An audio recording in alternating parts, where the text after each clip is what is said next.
hoy actúa, la CIA está atrás de los reclamos policiales de los últimos días y está detrás de las 10 muertes de los últimos días. Pero la izquierda no ve eso. La izquierda ve un gobierno burgués al que hay que atacar. Tiene el mismo enemigo que la derecha más recalcitrante. Cuando Perón llega con un mandato, es un mandato de pacificación, porque el contexto con el que él se encuentra es un contexto que estaba diseñado por el Departamento de Estado y que era era una región dominada por dictaduras de derecha. Y la Argentina estaba rodeada de dictaduras de derecha, de tal modo que a pocos días de la elección que a él lo ungiría presidente, nada menos que con el 62% de los votos, se asesina en el concurso de un golpe de Estado, motorizado ¿por quién? Por la CIA, en Chile, a Salvador Allende. Su amigo personal, ellos se carteaban personalmente y se tenían un enorme afecto. Pero además, cuando a muy pocos días de su asunción, asesinan al referente que recién destacaba Raúl, que había elegido la CGT y que, aunque proviniese de un sindicato que tenía un proyecto bandorista que alguna vez había soñado con hacer un peronismo sin Perón, este humilde muchacho de la clase trabajadora argentina entendió inmediatamente quién era el líder que estaba necesitando el pueblo, el líder que reivindicaba y reconocía el pueblo argentino. Y entonces ningún poder, ninguna intención subrepticia del sindicalismo o de la burocracia sindical se iba a interponer entre él y Perón. Y Perón lo interpreta también, exactamente. Interpreta porque él sabía leer a las personas. Perón entonces le dice a las formaciones especiales que es el momento de deponer las armas. Le dice efectivamente, como señala Raúl, que hay un lugar para ellos. Y además hace una invitación. La llamó trasvasamiento generacional. Por una necesidad fundamental. Porque él decía que la organización vence al tiempo. Él creía en lo que significaba un líder. Y nuestra Latinoamérica sabe muy bien lo que cuesta y lo que significa crear un líder. Por eso es que la derecha intelectual y los medios de comunicación están permanentemente bombardeándonos en contra de la generación de los líderes y siempre hablan de personalismos y cuestiones por el estilo. Perón sabía perfectamente lo que sintetiza tener un líder, pero sabía que no había el germen de un liderazgo tan claro en la Argentina y que él estaba en sus últimos días. Y vino a la Argentina agonizando. Digo, no agonizando en el momento que vino. Vino muy enfermo, vino muy viejo y vino sabiendo que muy probablemente iba a morir de forma inminente. Con lo que él hizo una apuesta, que era la que ya nos había advertido. Las revoluciones, decía Perón, cobran sangre o cobran tiempo. Y nosotros elegimos el tiempo. Entonces Perón hizo, en ese contexto de violencia, lo que hace cualquier padre de familia, que es proteger a su familia. Perón entiende que el único modo de proteger a la familia es ganando tiempo. Y para esto hace cualquier tipo de concesiones, digo, no cualquier tipo, hace una cantidad importante de concesiones que le permiten además consolidar o recuperar el proyecto nacional. No en vano es que Cristina, cuando inaugura obras, reivindica la década del 70 en la Argentina. El papel de los científicos, el papel de las universidades, el papel del desarrollo, la tecnología de punta, la incorporación de grandes sectores populares a el consumo de tecnología, el consumo y el consumo de tecnología. Y ninguno de nosotros piensa que cuando Cristina habla de aquel país ideal de la década del 70 se refería o a los 45 días de Cámpora o a la dictadura de la NUCE o al golpe de Estado o al autodenominado proceso de organización nacional. En 8 meses, Perón había logrado que la Argentina recuperara un lugar no solamente en el Concierto de Naciones, sino había logrado una recuperación económica enorme y había vuelto a poner el país en funcionamiento con recuperación de derechos sociales y laborales, fundamentalmente.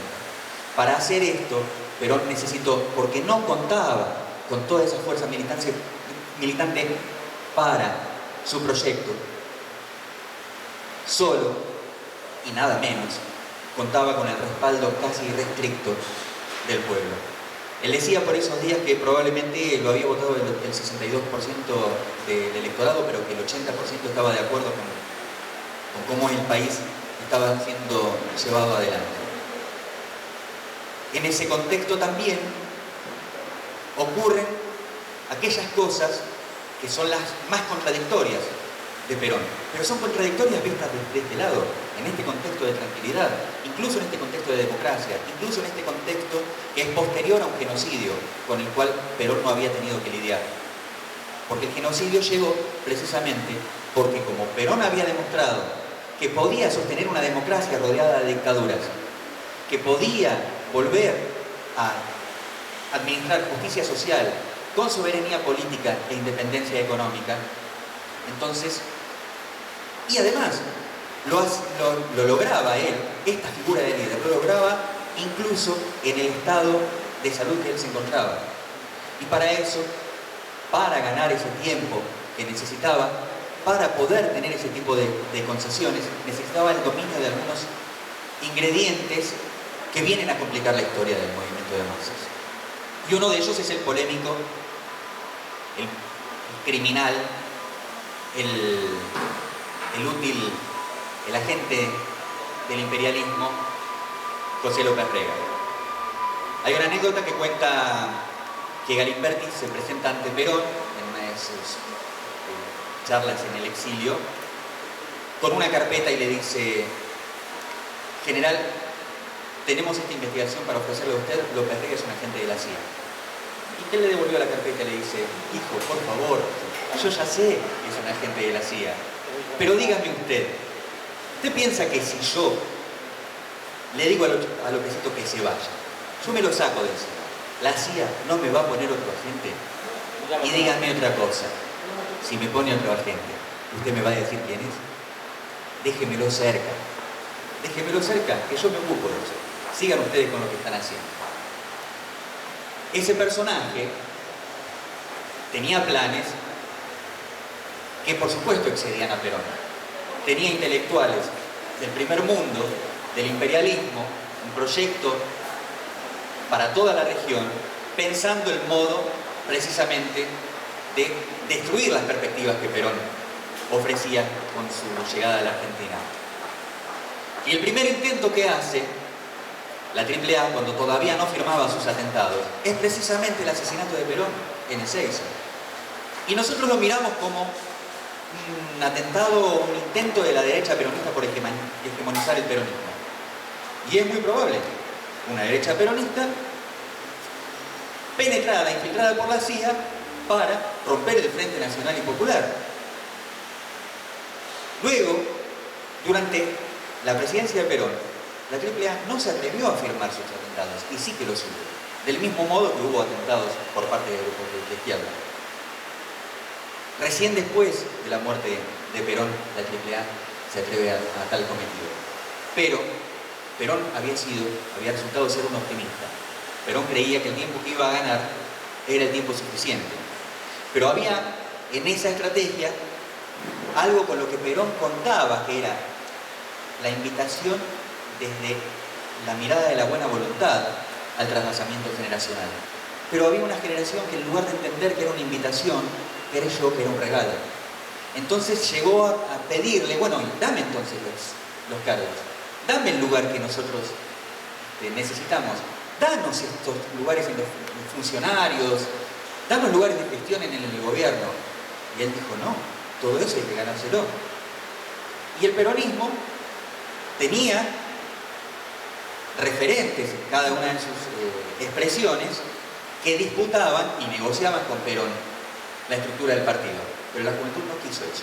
La juventud quiso quedarse afuera del partido porque el partido era una herramienta burguesa. Y entonces estaba en los frentes. Y en los frentes tenía contacto con el pueblo.